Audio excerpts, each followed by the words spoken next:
You ask Tiger to solve. This deals with linear equations with one unknown.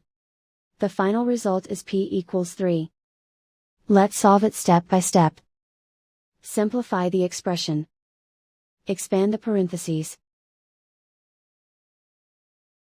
Simplify the arithmetic. Group all p terms on the left side of the equation.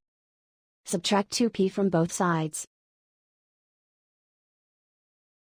Group like terms. Simplify the arithmetic. Group like terms.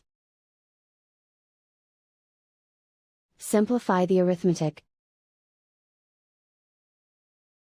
Group all constants on the right side of the equation. Add 12 to both sides. Simplify the arithmetic.